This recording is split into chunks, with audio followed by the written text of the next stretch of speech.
Continuamos hoy, amigo oyente, nuestro recorrido por el Evangelio según San Lucas. En nuestro estudio de hoy comenzaremos leyendo los versículos 18 y 19 de este capítulo 13 de este Evangelio de San Lucas, donde nuestro Señor Jesucristo continúa hablando y nos presenta la parábola de la semilla de mostaza. Leamos entonces estos versículos. Y dijo, ¿a qué es semejante el reino de Dios y con qué lo compararé?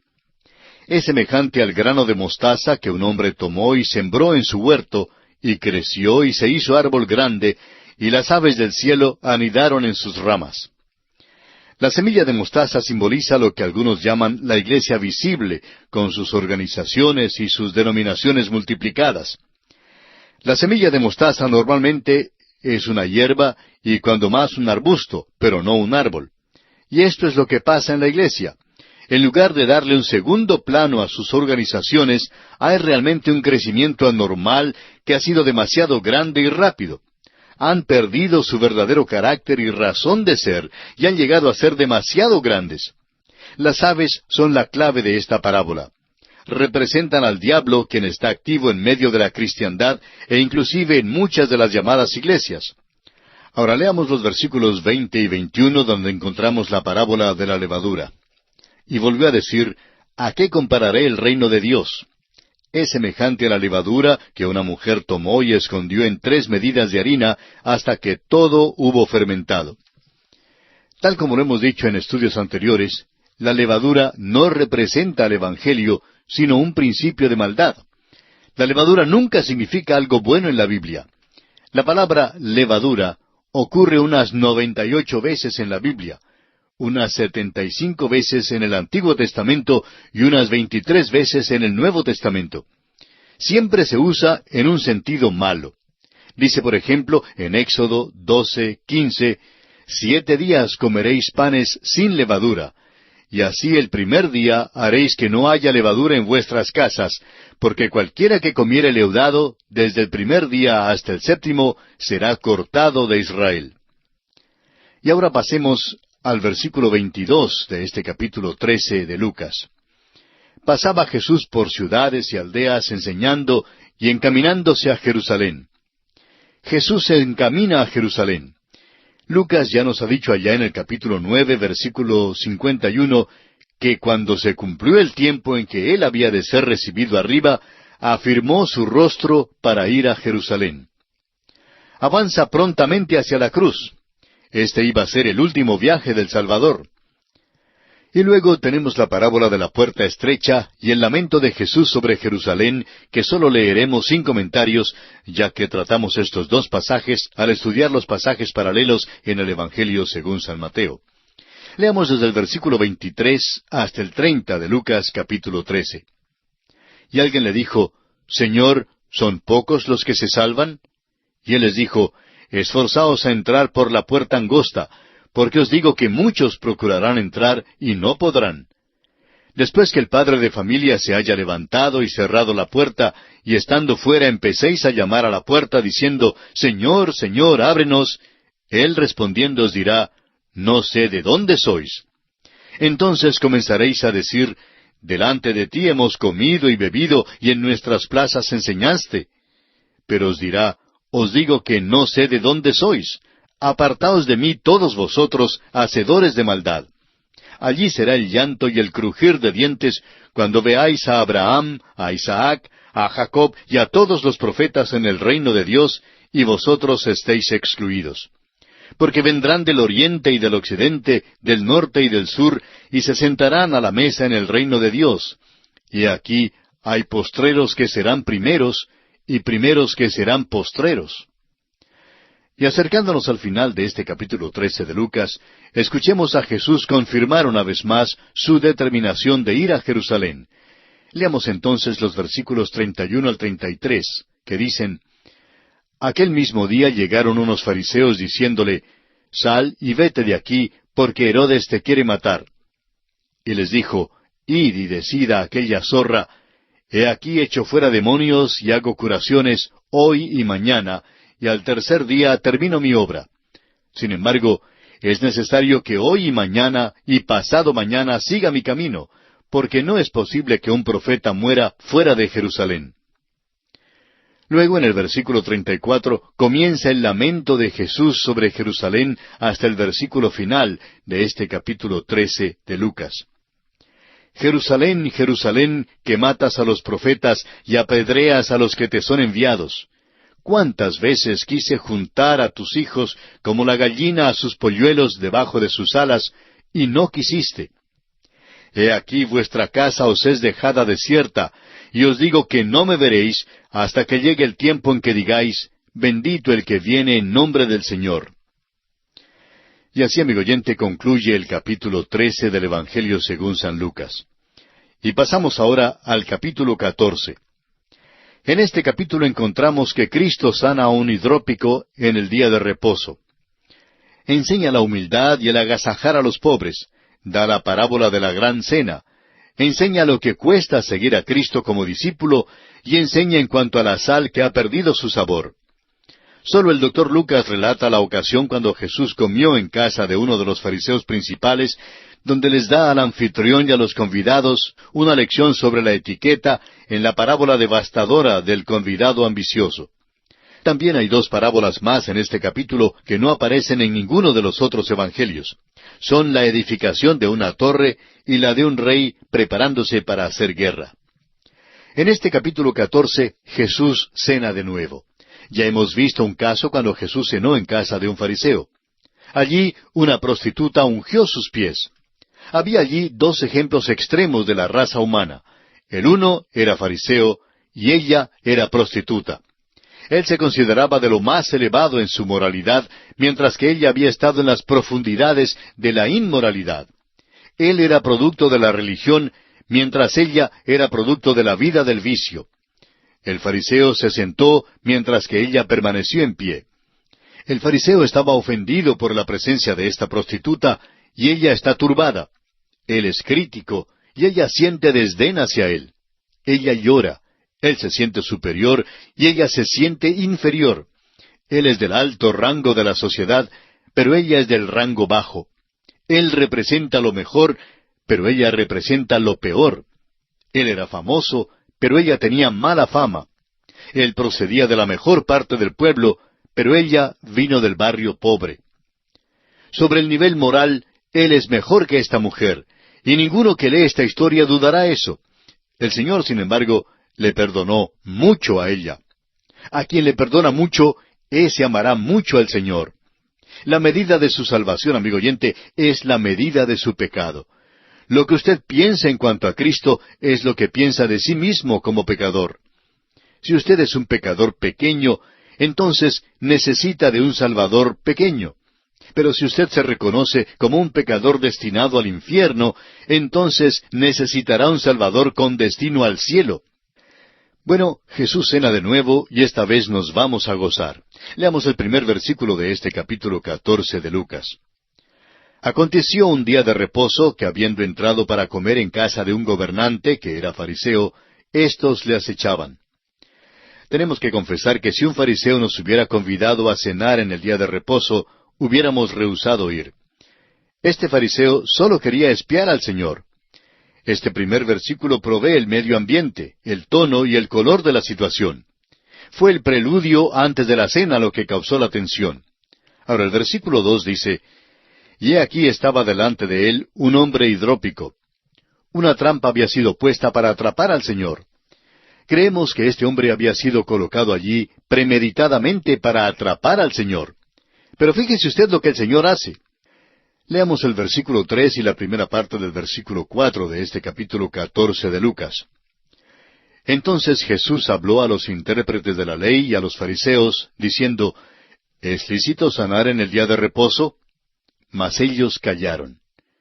El Señor hizo una pregunta primero, pero ellos tuvieron miedo de responderle. Continuemos leyendo parte del versículo 4, como también el versículo 5. Y él, tomándole, le sanó y le despidió. Y dirigiéndose a ellos dijo, ¿Quién de vosotros, si su asno o su buey cae en algún pozo, no lo sacará inmediatamente, aunque sea en día de reposo? Si alguno de esos pícaros en la presencia del Señor tuviera el neumático desinflado en el día de reposo, de seguro que lo habría compuesto y el Señor lo sabía. Ahora el versículo 6 dice, y no le podían replicar a estas cosas. Este problema, pues, ha causado ya una situación algo tensa para la cena. Avancemos algo más, leyendo los versículos 7 y 8 de Lucas capítulo 14. Observando cómo escogían los primeros asientos a la mesa, refirió a los convidados una parábola, diciéndoles: Cuando fueres convidado por alguno a bodas, no te sientes en el primer lugar, no sea que otro más distinguido que tú esté convidado por él. Esta escena es muy rica. En aquel entonces no ponían tarjetas con los nombres de los invitados en la mesa. Las tarjetas deben haberse originado por alguna dama anfitriona que quiso proteger sus muebles, porque si usted no pone tarjetas en la mesa, pues habrá un tropel grande para tratar de obtener los mejores asientos. En esta ocasión, pues, cuando nuestro Señor cenó en la casa del fariseo, no había tarjetas. Cada uno de estos pícaros presentes habían criticado al Señor Jesucristo, y cuando llegó la hora de la cena, cada uno corrió hacia el primer asiento. En aquellos días había 4 asientos principales en la mesa. El primer asiento era de rango superior al 4.º asiento principal. Y todos querían sentarse en el primer asiento, pero es obvio que todos no podían sentarse allí. Esta parábola revela, pues, 2 cosas. Primero, a los ricos les faltó la urbanidad. Y en segundo lugar, Cristo reprendió sus malos modales en la mesa.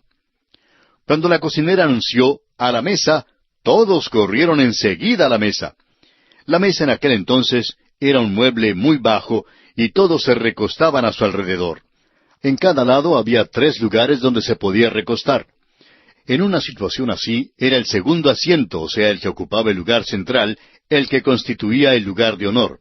En otras palabras, habría los asientos número 1, número 2 y número 3 en un lado, en el lado que consideraríamos como la cabeza de la mesa. El asiento número 2 sería, pues, el lugar de mayor honor.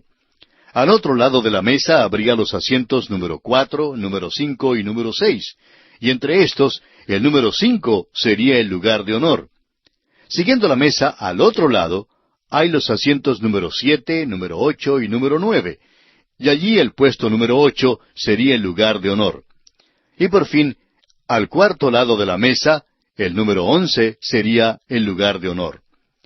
Es comprensible que algunos de estos viejos fariseos no pudieran moverse tan rápido como lo hacían algunos de los fariseos más jóvenes. Así pues, cuando la cocinera anunció «a la mesa», el viejo, el que se había acercado lo más cerca posible a la parte donde comían, corrió para recostarse en el asiento número 2.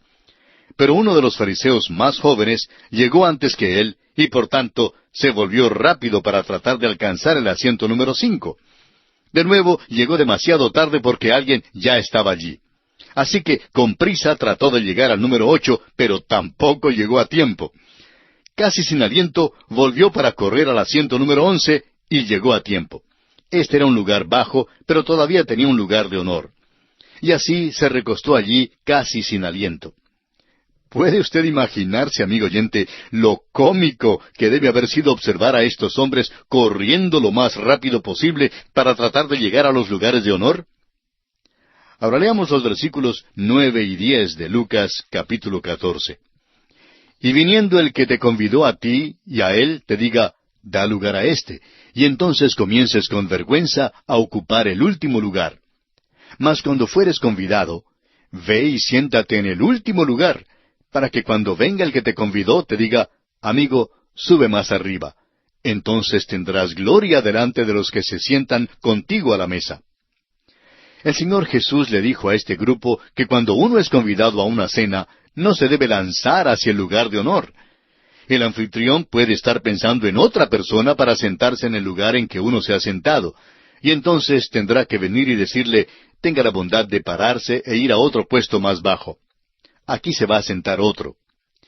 Para llegar al lugar más bajo, amigo oyente, todo lo que necesita hacer es mudarse un solo puesto, pero es una acción humillante que da pena. Si es que le convidan, pues, a una cena, siempre vaya al lugar más bajo. No tendrá ninguna dificultad en alcanzarlo, porque ningún otro tratará de llegar allí. Luego, cuando llegue el anfitrión y vea dónde se sienta usted, dirá, usted es el convidado de honor, tenga la amabilidad de sentarse en este lugar de honor. Y entonces otro tendrá que cambiar su puesto. Esta es la buena etiqueta y es exactamente lo opuesto a la conducta que acaba de demostrar este grupo. Nuestro Señor saca en claro un gran principio de este incidente. Leamos el versículo 11 de Lucas capítulo 14. Porque cualquiera que se enaltece será humillado, y el que se humilla será enaltecido. Ahora el Señor corrige al anfitrión. Leamos los versículos 12 al 14. Dijo también al que le había convidado, cuando hagas comida o cena, no llames a tus amigos, ni a tus hermanos, ni a tus parientes, ni a vecinos ricos, no sea que ellos a su vez te vuelvan a convidar y seas recompensado. Mas cuando hagas banquete, llama a los pobres, los mancos, los cojos y los ciegos, y serás bienaventurado, porque ellos no te pueden recompensar, pero te será recompensado en la resurrección de los justos. Nuestro Señor está manifestando ahora otro gran principio. La mayoría de nosotros convidamos al mismo grupo a comer en nuestra casa una semana, y la semana siguiente vamos a la casa de uno del mismo grupo, y así pasa semana tras semana. Pero el Señor aquí está condenando esta práctica. No hay nada malo en convidar a su grupito de vez en cuando, pero ¿ha pensado usted alguna vez en hacer algo para aquellos que no tienen nada? Ellos no le pueden corresponder el mismo favor. No podrán convidarle a usted a cenar la próxima semana. Haga, pues, algunas pocas cosas en las cuales usted sea el dador sin detenerse a pensar si va a ser recompensado. Volviendo ahora al pasaje que nos ocupa, ¿puede usted imaginarse la tensión que había ya en esta cena? El Señor principió las cosas sanando al hidrópico. Miró cara a cara a los convidados y les corrigió su falta de urbanidad. Luego hasta corrigió al anfitrión mismo. El ambiente, pues, era tenso. Nadie decía ni una palabra. Ahora el versículo 15 nos dice, oyendo esto, uno de los que estaban sentados con él a la mesa le dijo, bienaventurado el que coma pan en el reino de Dios. Sin duda este hombre tenía la costumbre de expresarse con palabras altisonantes y piadosas. En aquel momento delicado de silencio, cuando todo estaba tan tirante, un viejo pícaro habló diciendo, bienaventurado el que coma pan en el reino de Dios. Ojalá pudiéramos nosotros haber estado allí y le habríamos preguntado, ¿qué quiere decir usted con eso? Dudamos que pudiera habernos dicho lo que realmente quería decir. Su declaración no fue nada más que una piadosa frase ya gastada. Se oye decir muchas pero grulladas piadosas en nuestros círculos conservadores de hoy en día, y hasta nos cansa oírlas. Es cosa maravillosa alabar al Señor, pero a veces llega a ser algo fastidioso cuando una persona constantemente repite la misma frase, gloria a Dios o aleluya, pero realmente no alaba al Señor. Cuidémonos pues de usar las frases piadosas ya gastadas. El Señor se volvió pues hacia este pícaro, y creemos que sus ojos se encendieron con ira al hablarle. Leamos los versículos 16 y 17 de este capítulo 14 de San Lucas. Entonces Jesús le dijo, un hombre hizo una gran cena, y convidó a muchos. Y a la hora de la cena envió a su siervo a decir a los convidados, venid, que ya todo está preparado. La parábola de la gran cena tendría interés especial para todos los convidados a esta cena, porque se relacionaba con una ocasión similar a esta. Era costumbre de enviar invitaciones a tales cenas con mucha anticipación, pero al llegar el día de la cena, la costumbre era enviar otra invitación personal. Dios, amigo oyente, ya ha puesto en circulación una invitación a toda la humanidad. ¿Qué hará el hombre con ella? La invitación de Dios es para recibir la salvación. Este banquete de Dios es sólo por invitación. Por tanto, usted no puede comprar una invitación a la fiesta. Usted sólo puede venir a esta cena por medio de la gracia de Dios. El apóstol Pablo, escribiendo a los Efesios, dice en el capítulo 2 de su carta, versículos 8 y 9, porque por gracia sois salvos por medio de la fe, y esto no de vosotros, pues es don de Dios, no por obras, para que nadie se gloríe. La condición para poder asistir al banquete es aceptar el don de Dios. Lo único que excluirá del cielo a cualquier ser humano es su negativa a aceptar la invitación. Esta invitación dice, venid, que ya todo está preparado. Con esta parábola, el Señor Jesús le dice al fariseo, tú dices, bienaventurado el que coma pan en el reino de Dios. pero lo que dices no son más que tonterías habladas en lenguaje que suena piadoso. Veamos entonces lo que hacen los hombres con la invitación de Dios. Leamos el versículo 18 de Lucas capítulo 14. Y todos a una comenzaron a excusarse. El primero dijo, he comprado una hacienda y necesito ir a verla. Te ruego que me excuses. Y siendo que nuestro tiempo ya se ha agotado, amigo oyente, vamos a detenernos aquí por esta ocasión, pero continuaremos esta interesantísima consideración en nuestro próximo programa.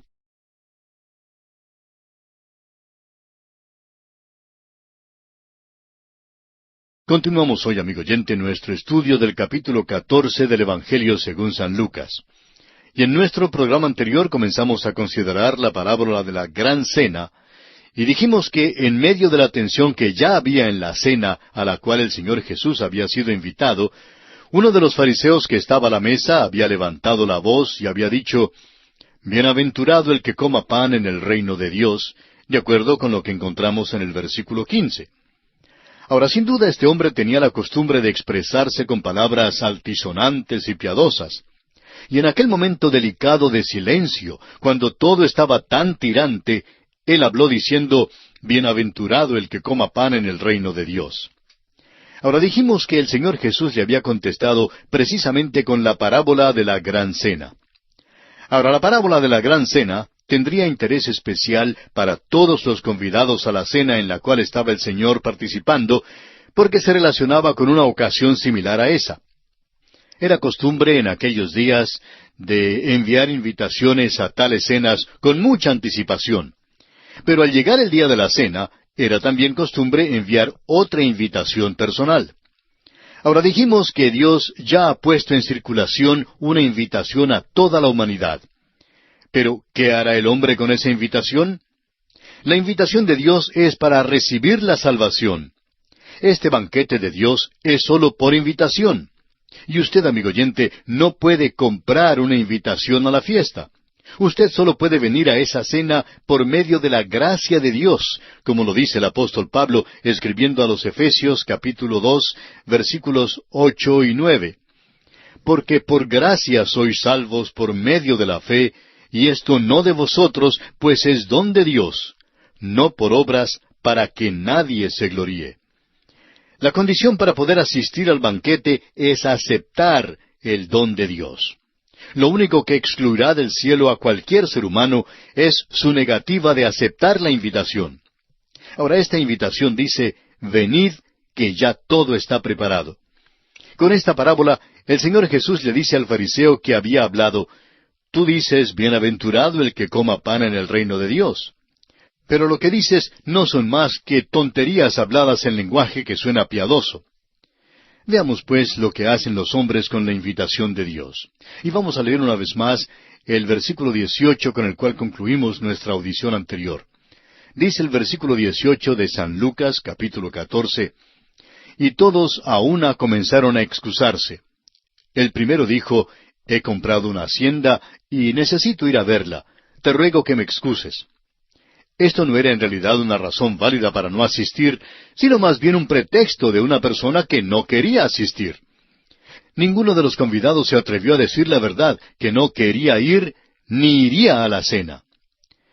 Se cuenta que en cierta ocasión una maestra había preguntado a uno de sus alumnos, que había estado ausente de la clase, si había traído una excusa escrita firmada por sus padres por haber faltado. El niño contestó que no. Entonces, la maestra le pidió que trajera una excusa al día siguiente. La nota que trajo presentó una de las mejores excusas que haya oído. Decía así, la nieve tenía un espesor de 44 centímetros y las piernas de Guillermito solamente tienen 42 centímetros de largo, y por eso no pudo salir a la escuela. Bueno, en esta parábola los hombres que fueron convidados a esta cena dieron excusas para encubrir el hecho de que realmente no querían aceptar la invitación que habían recibido. El primer hombre dijo como excusa, he comprado una hacienda y necesito ir a verla. Creemos que este hombre era o bien un mentiroso o un tonto. ¿Puede usted imaginarse, amigo oyente, a alguien que compra una propiedad sin verla primero? Por mi parte, nunca he conocido a un hombre que se enriquezca y que al mismo tiempo se acerque a Dios. Ahora veamos lo que dice el versículo 19 de este capítulo 14 de Lucas. Otro dijo, he comprado 5 yuntas de bueyes y voy a probarlos. Te ruego que me excuses. Ahora notemos que el primer hombre dejó que sus propiedades interfirieran con su venida a la cena. Este segundo hombre dejó que el negocio y el comercio le impidiesen venir al banquete. Y aquí tenemos que decir una vez más que este hombre era mentiroso o tonto. ¿Cómo iba a arar este hombre de noche? En aquellos días no tenían linternas ni tractores con lámparas eléctricas. Este hombre estaba dando excusas, simplemente excusas. Tengo que atender el negocio. Es una frase que oímos con mucha frecuencia. Los hombres están demasiado ocupados en ganarse la vida. Un día, amigo oyente, usted tendrá que morir y va a descubrir que el negocio seguirá como de costumbre sin su presencia. Ahora leamos el versículo 20 de este capítulo 14 de Lucas. Y otro dijo, acabo de casarme y por tanto no puedo ir. Había una ley en Israel que excusaba a un hombre de ir a la guerra si había tomado una nueva esposa. Durante el tiempo de la guerra siempre hay un aumento de matrimonios y de nacimientos. No estamos infiriendo nada con esto, pero es la verdad. Creemos que este hombre tenía la excusa más débil de todas. ¿Por qué no traía a su nueva esposa a la cena? Su afecto natural, pues, le impidió venir a la cena. Hay muchas cosas que interfieren para que los hombres no se alleguen a Dios. 3 de estas cosas son los bienes, el negocio y el afecto natural. ¿Cuántas personas hoy en día no vienen a Dios usando una de estas cosas como pretexto? Bueno, Dios tiene una invitación grabada para usted, amigo oyente.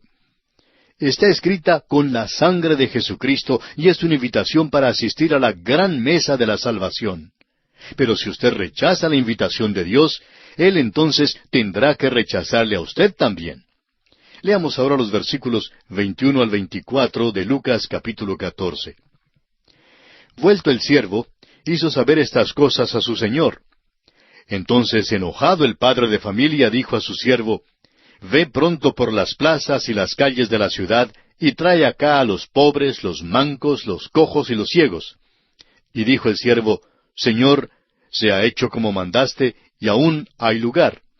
Dijo el Señor al siervo, ve por los caminos y por los vallados, y fuérzalos a entrar, para que se llene mi casa.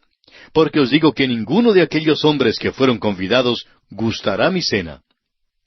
Ahora esta es una declaración seria, y debe recibir toda nuestra consideración. Prosigamos con los versículos 25 al 27 de este capítulo 14 de San Lucas. Grandes multitudes iban con él, y volviéndose les dijo, si alguno viene a mí y no aborrece a su padre y madre y mujer e hijos y hermanos y hermanas y aun también su propia vida, no puede ser mi discípulo. Y el que no lleva su cruz y viene en pos de mí, no puede ser mi discípulo. Estos versículos simplemente dicen que debemos poner a Dios primero que todo. La devoción que un creyente tiene para Jesucristo debe ser tal que parezca que odia todo lo demás, es decir, en comparación a su devoción para con Jesucristo. Y llegamos ahora a la parábola en cuanto a la edificación de una torre. Leamos los versículos 28 hasta el 30. Porque, ¿quién de vosotros, queriendo edificar una torre, no se sienta primero y calcula los gastos a ver si tiene lo que necesita para acabarla? No sea que después que haya puesto el cimiento y no pueda acabarla, todos los que lo vean comiencen a hacer burla de él, diciendo, este hombre comenzó a edificar y no pudo acabar. Hay que pagar cierto precio por hacer una decisión para Cristo. Hay que estar dispuesto a pagar el precio antes de poder ser discípulo de Jesucristo. Piénselo bien, amigo oyente, porque es alto el precio que usted tendrá que pagar. Pero no olvide que según dice el apóstol Pablo en su carta a los Romanos capítulo 8, versículo 18, las aflicciones del tiempo presente no son comparables con la gloria venidera que en nosotros ha de manifestarse. Encontramos ahora en este capítulo 14 la parábola de un rey yendo a la guerra. Demos lectura a los versículos 31 al 33 de este capítulo 14 de San Lucas. ¿O qué rey, al marchar a la guerra contra otro rey, no se sienta primero y considera si puede hacer frente con 10,000 al que viene contra él con 20,000? Y si no puede, cuando el otro está todavía lejos, le envía una embajada y le pide condiciones de paz. Así pues, cualquiera de vosotros que no renuncia a todo lo que posee, no puede ser mi discípulo. Una persona puede ser salvada aceptando a Jesucristo como su Salvador personal, pero una persona nunca seguirá ni servirá a Jesucristo, sino hasta cuando esté dispuesta a hacer un verdadero sacrificio. Eso es lo que enseña este pasaje. Hay una gran diferencia entre el ser discípulo y el ser creyente. Todos los creyentes no son discípulos. Un discípulo debe estar dispuesto a renunciar a todas las demandas sobre su vida presente y a entregarse completamente a Jesucristo. Amigo oyente, ¿es usted creyente o discípulo? ¿O es usted un discípulo que cree? Tenemos luego, en los dos últimos versículos de este capítulo 14, la parábola de la sal que ha perdido su sabor. Y no tomaremos tiempo para considerarla porque ya hablamos de ella ampliamente cuando estudiamos el capítulo 5 del Evangelio según San Mateo y el final del capítulo 9 del Evangelio según San Marcos. Así pues, concluye nuestro estudio del capítulo 14 de este Evangelio según San Lucas. Y entramos entonces al capítulo 15. En este capítulo 15 encontramos la parábola de la oveja perdida, la parábola de la moneda perdida y la parábola del hijo pródigo. Solo el doctor Lucas registra la parábola más famosa de todas, la que tiene como título El hijo pródigo. En realidad son tres parábolas en una. La parábola de la oveja perdida es la obra de Dios el Hijo en restaurar a un hijo que peca. La parábola de la moneda perdida es la obra de Dios, el Espíritu Santo, en restaurar a un hijo que peca. Y la parábola del hijo pródigo es la obra del Padre en restaurar a un hijo que peca. Comencemos pues considerando la parábola de la oveja perdida. Leamos los primeros dos versículos de este capítulo 15 del Evangelio según San Lucas. Y a propósito, ¿todavía tiene su Biblia abierta en el Evangelio según San Lucas, capítulo 15? Bueno, espero que sí, porque, como hemos mencionado en otras ocasiones, es importante e indispensable que usted lea juntamente con nosotros estos versículos para que vaya siguiendo paso a paso, punto por punto, las consideraciones que vamos desarrollando. Así es que vamos a leer estos dos primeros versículos de este capítulo 15 de Lucas. Se acercaban a Jesús todos los publicanos y pecadores para oírle, y los fariseos y los escribas murmuraban diciendo, Este a los pecadores recibe, y con ellos come. Los publicanos y pecadores vinieron para escuchar lo que el Señor Jesús tenía que decir. Y aún hoy en día quieren escuchar a Jesús. Pero a veces los miembros de las iglesias les impiden o les estorban. Muchos miembros de las iglesias no traen a sus amigos incrédulos a la iglesia, y por eso los perdidos no están oyendo el Evangelio como debieran oírlo y como ellos desean escucharlo. Los fariseos, pues, estaban molestos porque el Señor recibía a los publicanos y a los pecadores. Los escribas también murmuraban debido a esto. Pero veremos que el Señor tenía algo que decirles a todos y por esto contó estas tres parábolas en una. Así pues, vamos a considerar este tríptico.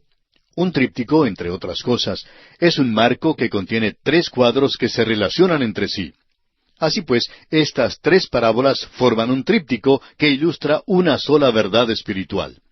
Continuemos leyendo los versículos 3 al 7 de este capítulo 15 del Evangelio según San Lucas.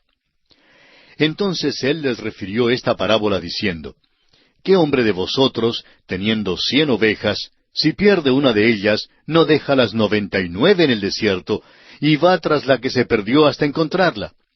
Y cuando la encuentra, la pone sobre sus hombros gozoso, y al llegar a casa, reúne a sus amigos y vecinos diciéndoles, Gozaos conmigo, porque he encontrado mi oveja que se había perdido. Os digo que así habrá más gozo en el cielo por un pecador que se arrepiente que por 99 justos que no necesitan de arrepentimiento. El pastor en esta parábola es el gran pastor, el Señor Jesucristo. Nosotros somos las ovejas. Este pastor tenía 100 ovejas, pero una se perdió. Francamente, este sería un porcentaje bastante bueno de comenzar con 100 y terminar con 99. Pero este pastor no se conformó con tener solamente 99. Así que, cuando una oveja se perdió, él salió a buscarla. y por fin la encontró, la puso sobre sus hombros y la llevó de nuevo al redil. Nuestro pastor, el Señor Jesucristo, es tierno y compasivo y poderoso para salvar perpetuamente. En cuanto a esta parábola, creemos que sería interesante notar que el sumo sacerdote de los hijos de Israel llevaba vestimentas que eran abrochadas con una piedra en cada hombro. Y en cada una de estas piedras estaban escritos los nombres de las 12 tribus de Israel, o sea, que había 6 tribus en una piedra y 6 en la otra. Así podríamos decir casi literalmente que el sumo sacerdote llevaba a los hijos de Israel en sus hombros. De igual manera, nuestro gran sumo sacerdote nos lleva a nosotros sobre sus hombros y por eso nunca nos perderemos. Cuando el buen pastor empieza con 100 ovejas, siempre tendrá 100 ovejas. Vemos entonces que esta parábola es un cuadro del Señor Jesucristo buscando y socorriendo a los que son de Él. Pasamos ahora al segundo cuadro en este tríptico que estamos considerando. Se trata de la parábola de la moneda perdida y se encuentra en los versículos siguientes, o sea, en los versículos 8 al 10 de este capítulo 15 de San Lucas. Vamos a leerlos. ¿O qué mujer que tiene 10 dracmas, si pierde una dracma, no enciende la lámpara y barre la casa y busca con diligencia hasta encontrarla? Y cuando la encuentra, reúne a sus amigas y vecinas diciendo, «Gozaos conmigo, porque he encontrado la dracma que había perdido». Así os digo que hay gozo delante de los ángeles de Dios por un pecador que se arrepiente. Esta parábola es un cuadro del Espíritu Santo, cuyo ministerio es el de guardar a cada uno de los que pertenecen al novio. Cada uno de nosotros es precioso ante Él, y así como un buen administrador rinde una buena cuenta de cada moneda, así también el Espíritu Santo velará por la seguridad de cada uno de los que Él ha sellado. En cuanto a esto, nos dice el apóstol Pablo en su carta a los Efesios, capítulo 4, en la segunda parte del versículo 30, con el cual, es decir, con el Espíritu Santo, fuisteis sellados para el día de la redención. Nos toca ahora la parábola del Hijo Pródigo, el tercero y el cuadro más conocido del tríptico que estamos considerando. Esta parábola aparece solo aquí en el Evangelio según San Lucas y se extiende entre los versículos 11 al 32 del capítulo 15. Leamos primeramente el versículo 11. También dijo, un hombre tenía 2 hijos. Ahora notemos que este hombre mencionado en este versículo representa a Dios el Padre. En realidad esta no es una parábola de un solo hijo pródigo, sino que se trata más bien de una parábola acerca de un padre muy bueno con 2 hijos pródigos. Este padre no obligó a sus muchachos a hacer nada contra la voluntad de ellos. Era especialmente indulgente con uno de estos hijos. Continuemos leyendo los versículos 12 y 13 de este capítulo 15 de Lucas. Y el menor de ellos dijo a su padre, «Padre, dame la parte de los bienes que me corresponde», y les repartió los bienes.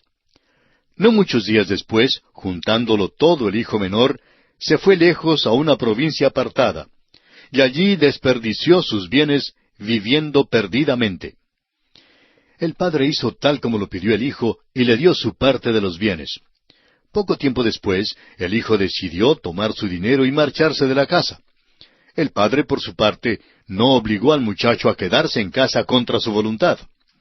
Amigo oyente, a usted le es posible alejarse de Dios si esto es lo que usted quiere. Eso es cosa suya. Dios le ha dado libre albedrío al joven rico. Él vino al Señor Jesucristo, habló con Él, pero se fue. Las Escrituras nos dicen que el Señor le amó, aunque aquel joven rico no le siguió. De seguro que hay muchísimos hoy en día que dirían, vamos a cantar 15 estrofas más de este himno para ver a este muchacho pasar adelante. Pero amigo oyente, no creemos que el Señor obra de esta manera. Si es su deseo, usted bien puede alejarse de Dios. El padre no obligó a este hijo a que se quedara en casa. Este muchacho quería salir de la casa. Era culpable de lo que el doctor Streeter llama el pecado de propincuidad. Esto simplemente significa que el muchacho pensaba que las cosas a mano no eran tan buenas como las cosas distantes. O sea que su pueblo natal no le parecía tan bueno. En cambio, creía que los lugares lejanos podrían ser maravillosos. La tentación principal de todo pecado es su misterio. Y aquí vamos a detenernos por esta ocasión porque el tiempo se nos ha agotado. Continuaremos esta interesantísima consideración en nuestra próxima audición.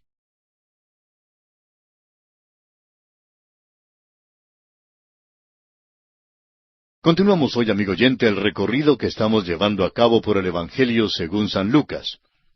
En nuestro programa anterior estábamos considerando la parábola del Hijo Pródigo en el capítulo 15. Y dijimos que este era el tercero y más conocido cuadro del tríptico que estamos considerando. Anotamos que esta parábola aparece solo aquí en el Evangelio según San Lucas y se extiende entre los versículos 11 al 32 de este capítulo 15. Dijimos también que el hombre mencionado en el versículo 11 representaba a Dios el Padre. En realidad no se trata de una parábola de un solo hijo pródigo, sino más bien de una parábola acerca de un padre muy bueno que tiene 2 hijos pródigos. Este padre no obligó a sus muchachos a hacer nada contra la voluntad de ellos. Era especialmente indulgente con uno de estos hijos. El padre hizo tal como lo pidió el hijo menor y le dio la parte de los bienes que solicitaba. Poco después, este hijo decidió tomar su dinero y abandonar la casa. El padre no lo obligó a que se quedara en casa contra su voluntad. Y amigo oyente, también a usted le es posible alejarse de Dios si eso es lo que usted quiere. Eso es cosa suya. Dios le ha dado a usted el libre albedrío. ¿Recuerda usted al joven rico? Él vino al Señor Jesucristo, habló con Él, pero se fue muy triste porque era muy rico. Este joven tenía ya su Dios en el dinero que poseía. Las Escrituras nos dicen que el Señor le amó, aunque aquel joven rico no le siguió. De seguro que hay muchos hoy en día que dirían, vamos a cantar 15 estrofas más de este himno para ver si este muchacho pasa adelante. Pero, amigo oyente, no creemos que el Señor obre de esta manera. Si es su deseo, usted bien puede alejarse de Dios. El padre no obligó a este hijo a que se quedara en casa. Este muchacho quería salir de la casa. Pensaba que las cosas que tenía a mano no eran tan buenas como las cosas distantes. O sea que su pueblo natal no le parecía tan bueno. En cambio, creía que los lugares lejanos podrían ser maravillosos. La tentación principal de todo pecado es su misterio. Muchos se han mudado a las grandes ciudades porque han creído que las cosas serían mejores allí. Pero, además de las buenas cosas, han encontrado también aire irritante, mucho tráfico, mucho bullicio, y en muchos casos hasta soledad en medio del anonimato. Bueno, aquí el hijo pródigo sacó sus mapas y folletos de turismo y visitó las agencias de viajes. Hizo su selección y salió hacia un país lejano. Por lo menos esto es lo que podemos imaginarnos, ya que todo lo que se nos dice en cuanto a este pobre es que salió de su casa. Leamos entonces el versículo 14 de este capítulo 15 de San Lucas. Y cuando todo lo hubo malgastado, vino una gran hambre en aquella provincia y comenzó a faltarle. Este muchacho pasó mucho tiempo en aquel país lejano.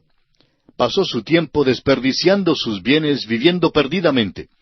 Eso es todo lo que se nos dice en cuanto a este período de su vida. El Señor no nos da muchos detalles. Todo lo que sabemos es que se halló en apuros y que lo perdió todo. Ahora el versículo 15 dice, y fue y se arrimó a uno de los ciudadanos de aquella tierra, el cual le envió a su hacienda para que apacentase cerdos. Cuando el Señor Jesús llegó a esta parte de la historia, de seguro que los publicanos y los fariseos retrocedieron, puesto que el muchacho judío no podría hundirse tan bajo hasta tener que darle de comer a los cerdos, animal que era considerado inmundo por el pueblo israelita. Pues bien, este muchacho había descendido hasta lo más bajo. El versículo 16 nos dice, y deseaba llenar su vientre de las algarrobas que comían los cerdos, pero nadie le daba. Este muchacho había llegado al estado más bajo posible, pero aunque se encontraba en el chiquero, todavía era hijo. Hay muchas personas hoy en día que hacen su decisión por Cristo y pasan adelante cuando algún evangelista predica un sermón evangélico en cuanto al hijo pródigo. Y esta parábola puede ser usada de una manera evangelística. Pero, francamente, amigo oyente, esta no es la historia de un pecador que viene a Cristo para recibir la salvación. No hay nada en esta historia en cuanto al arrepentimiento ni el confiar en Cristo para la salvación. En esta parábola, el muchacho siempre ha sido y es hijo. No hay duda de eso. Era hijo cuando estaba en casa. Era hijo cuando salió del hogar. Era hijo cuando malgastaba el dinero de su padre. Era hijo cuando acudió al hombre que tenía los cerdos en aquel país lejano, y aún continuaba siendo hijo cuando trabajaba en el chiquero. Alguien le preguntó al difunto Dr. Harry Rimmer, supóngase que el muchacho hubiera muerto en el chiquero, ¿qué le habría pasado? El Dr. Rimmer le respondió que el muchacho no habría sido cerdo, sino que siempre sería hijo. Hace muchos años salió en la revista Selecciones un artículo que tenía como título «Me gustan los cerdos».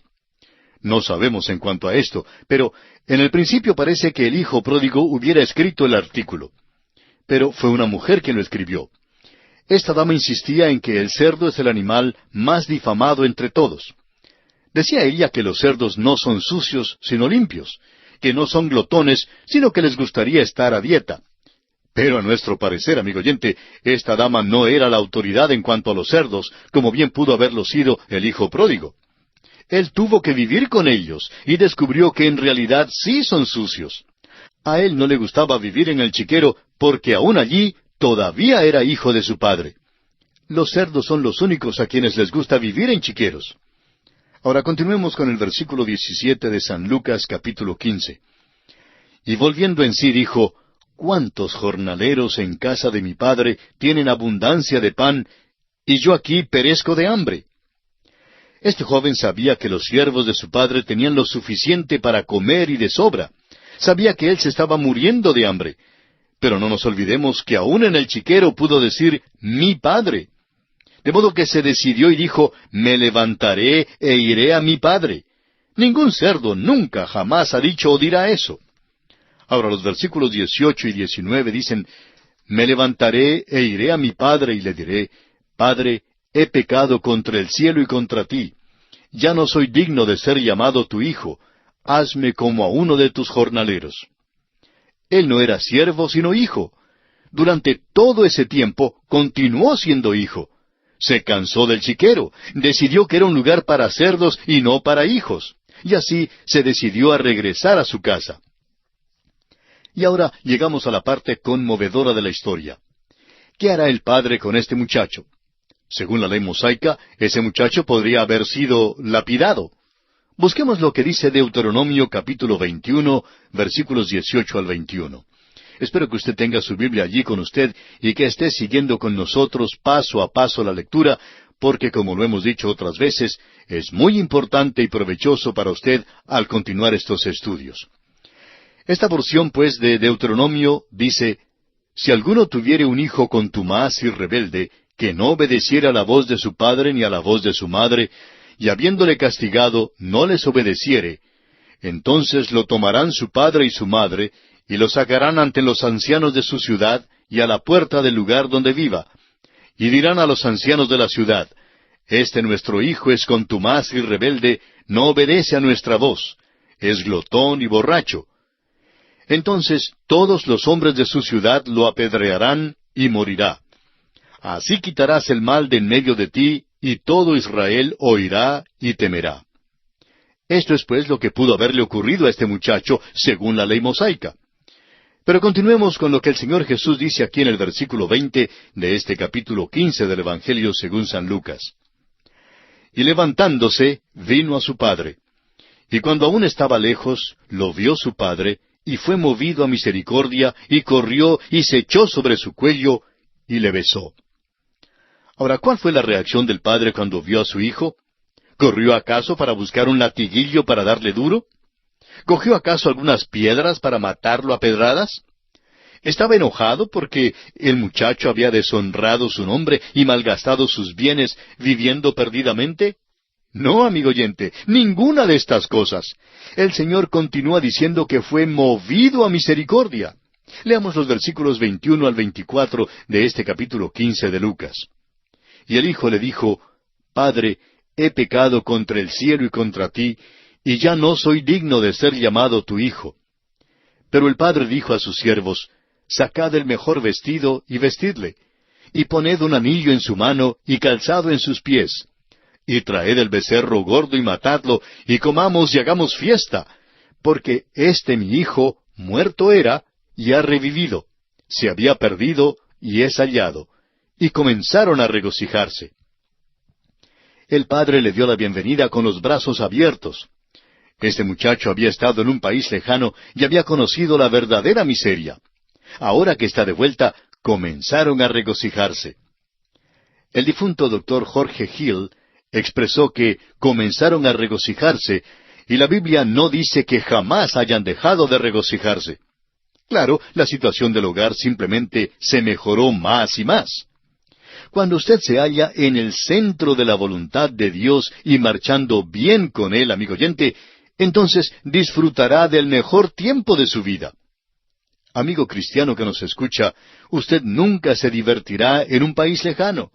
En aquel país lejano, este muchacho derramó muchas lágrimas debido a sus dificultades, pero ahora en casa derramaba lágrimas de alegría. En la tierra lejana recibió bofetadas y golpes y sufrimiento, pero en casa recibió besos. Se tuvo que vestir con trapos en el país lejano, pero en casa le pusieron el mejor vestido y un anillo en su mano. Tuvo que acostumbrarse a comer las algarrobas que comían los cerdos, pero ahora su porción es el becerro gordo. Su ayuno se cambió en banquete. Lejos de la casa era mendigo, pero ahora disfruta de un buen banquete. No había nada sino un tragamonedas en aquel país lejano, pero ahora en casa hay solo gozo. Santiago en su Epístola Universal, capítulo 4 y versículo 8 dice, «Acercaos a Dios, y Él se acercará a vosotros». Esta es la historia de un joven que se fugó de Dios, pero quien más tarde regresó. Volvió por la senda de la confesión. El padre ni aun dejó que terminara de decir su confesión. Lo recibió con los brazos abiertos. Esta es la manera en que un hijo de Dios vuelve a su padre. Pero hay otro hijo pródigo en esta parábola. Lo encontramos aquí en los versículos 25 al 32 de este capítulo 15 de San Lucas. Y su hijo mayor estaba en el campo, y cuando vino y llegó cerca de la casa, oyó la música y las danzas, y llamando a uno de los criados le preguntó qué era aquello. Él le dijo, «Tu hermano ha venido, y tu padre ha hecho matar el becerro gordo por haberle recibido bueno y sano». Entonces se enojó y no quería entrar. Salió por tanto su padre y le rogaba que entrase. Mas él respondiendo dijo al padre, «He aquí tantos años te sirvo, no habiéndote desobedecido jamás, y nunca me has dado ni un cabrito para gozarme con mis amigos. Pero cuando vino este tu hijo, que ha consumido tus bienes con rameras, has hecho matar para él el becerro gordo». Él entonces le dijo, «Hijo, tú siempre estás conmigo, y todas mis cosas son tuyas. Mas era necesario hacer fiesta y regocijarnos, porque este tu hermano era muerto, y ha revivido, se había perdido, y es hallado». Escucha el muchacho, qué lamentador y quejoso que es. Creemos que este es el verdadero hijo pródigo. Se enojó cuando oyó que su hermano había regresado y que se había preparado una fiesta en su honor. No quería ni siquiera entrar ni juntarse con los demás en el banquete. Su padre salió entonces y le suplicó al hijo que entrara al banquete, que viniera. Hay muchos cristianos hoy en día que no viven en un país lejano. Tratan de vivir para Dios, pero hablando espiritualmente son tan pobres. Ahora, ¿por qué? Han sido bendecidos con toda bendición espiritual, pero no se agarran de ella y no la hacen suya. Dios dice, «Todas mis cosas son tuyas». Nuestro Padre Celestial es rico en bendiciones espirituales y son nuestras, pero Él no nos obligará a recibirlas. Es necesario extender nuestra mano para poder obtenerlas. La historia termina con el hijo mayor quedándose fuera de la comunión con su padre. El padre, sin embargo, mantuvo siempre muy abierta la puerta de la comunión. Hace años el doctor Chadwick hizo la declaración de que había un tercer hijo en la parábola del hijo pródigo.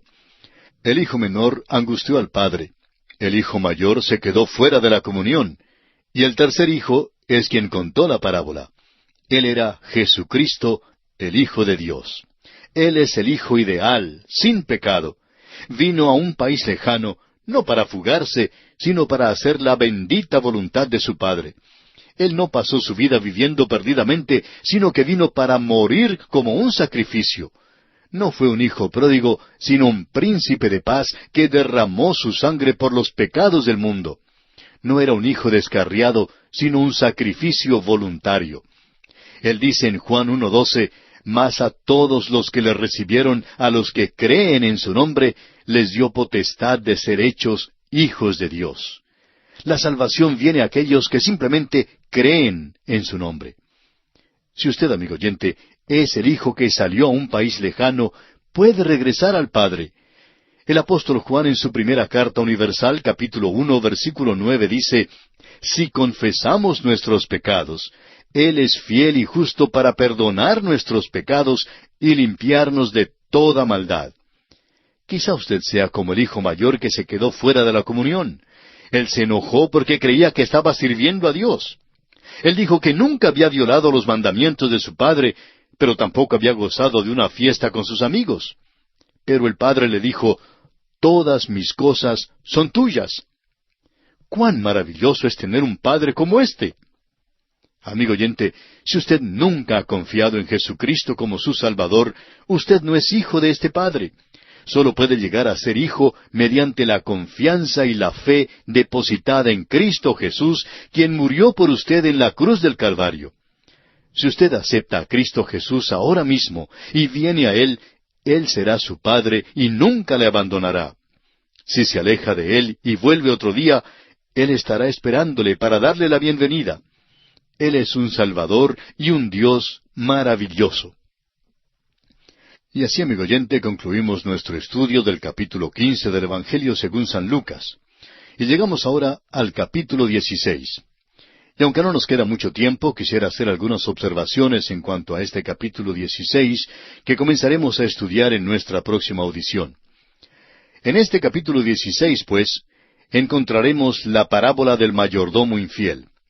También Cristo reprende la hipocresía de los fariseos codiciosos. Y finalmente tenemos la historia del rico glotón y Lázaro el mendigo. Hay dos parábolas aquí que no se encuentran en ninguna otra parte de la Biblia. Viendo la parábola del mayordomo que se sirvió de su puesto para adelantar sus propios fines egoístas, notamos que es una parábola que ilustra por contraste. Los hijos de este mundo son vivos y deshonestos en cuanto al uso del dinero. Lo emplean para sus propios fines egoístas. En contraste, los hijos de la luz no ejercen el mismo juicio en el uso del dinero para la causa de Cristo en el mundo. La segunda parábola, la parábola del rico y Lázaro, en realidad no es una parábola, sino un suceso real. Notamos que aquí se nos da el nombre del pobre, y es muy improbable que nuestro Señor inventara un nombre y luego, en el mismo relato, introdujera a Abraham por nombre. Quizá todas sus parábolas sean incidentes de la vida real. Nuestro Señor, pues, sigue a estos dos hombres desde esta vida a través de las puertas de la muerte, y da entonces un vistazo desde el otro lado, después de la muerte. El capítulo 16 de San Lucas comienza con la parábola del mayordomo infiel. Una parábola que ha sido muy mal entendida y quizás sea debido a que a primera vista parece que nuestro Señor está alabando a un ladrón. Por eso deseamos dejar establecido aquí de una vez por todas que sin lugar a dudas este mayordomo era un ladrón cabal. Se da por descontado muchas veces que cualquiera que el Señor Jesús mencione en una de sus parábolas tiene que ser un héroe y un ejemplo de carácter más noble. Bueno, si eso es lo que usted supone, amigo oyente, pues prepárese para cambiar de idea porque si no lo hace tendrá dificultades con esta parábola. Así es que esto es lo que estudiaremos en nuestro próximo programa al entrar en la consideración del capítulo 16 del Evangelio según San Lucas.